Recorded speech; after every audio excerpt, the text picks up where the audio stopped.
السلام الله عليكم ورحمة الله تعالى وبركاته dhammaan asxaabta janaalkeena Fasoon FX kusoo dhawaada taxanaynii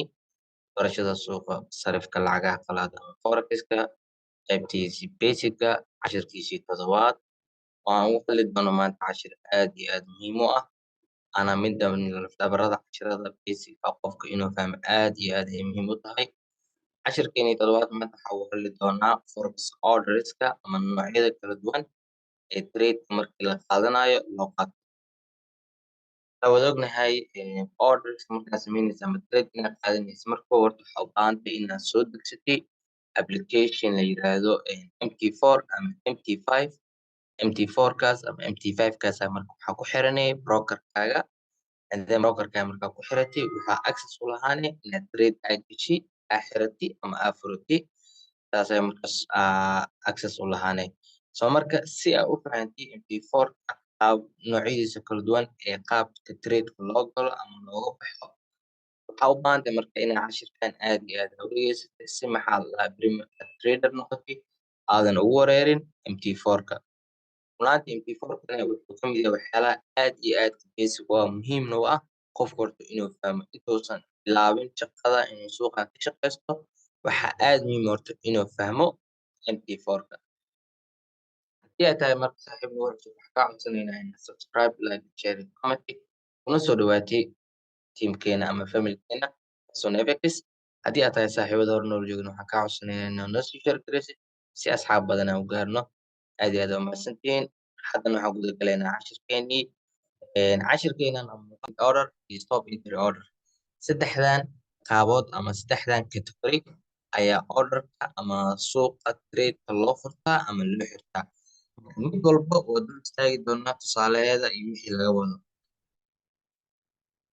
horta intaadan fahmin xalaqada iyo limit orderka waxaa horta aad muhiim u ah horta inaan fahno order marka maxaa waa orderka adi maxaa tahay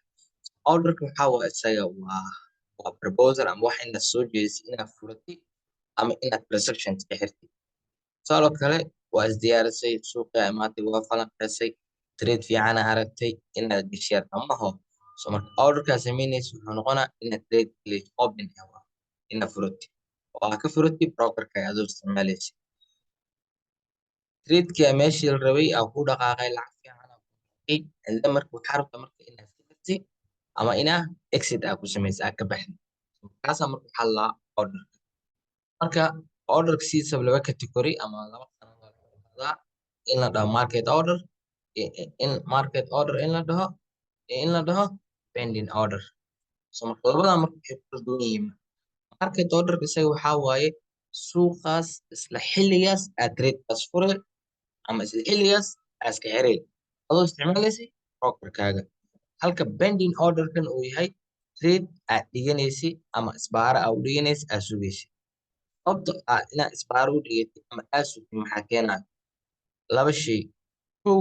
inaa horta shaygan ama trade-kan price kaa rabtay inaad ka gashay in horta la gaarin oo waqti ka dhiman yahay ama inaa adi tahay qof mashquulsan oo maxaa la dhahaa ama raba inaa hoola qabsado and then marka waxaa qasbanta marka inaa isticmaashay markan pending orderka like halka market orderka inay tahay markaas suuqa waa ag joogtaa firaaqaa heesaa isla markii aad trade-kaas furnay xoogaa hadduu ku dhaqa waa iska xiray laakiin kan waxaa waaye pending orderka isbaaraa u dhiganay qofka uu soo socdaa intuu meesha ka imaanayo waa suganay maaho hadeen markuu meesha ku imaado ayaa soo raacay price-ka so that's why marka farqi u dhexeeya taas waa midna markii aad market orderka marka sidoo kale markaa MT4 ka soo degsatay waxaa aragtoo kale lacag euro USD sidoo kale euro USD lacagta aad doorato ku dhifatay wuxuu ku siinaa focuskan oo kale oo ah meelaa ku qoratay stop loss-kaaga target profit oo ku siinaa kadibna labadan option oo ku siinaa inaad trade-kaas markaas aad buy u taabatid ama inaad markaas trade-kaas sell aad taabatid haddii qorshahaagii trade oo ahaa inaad buy u gashay meeshaan buluugta ah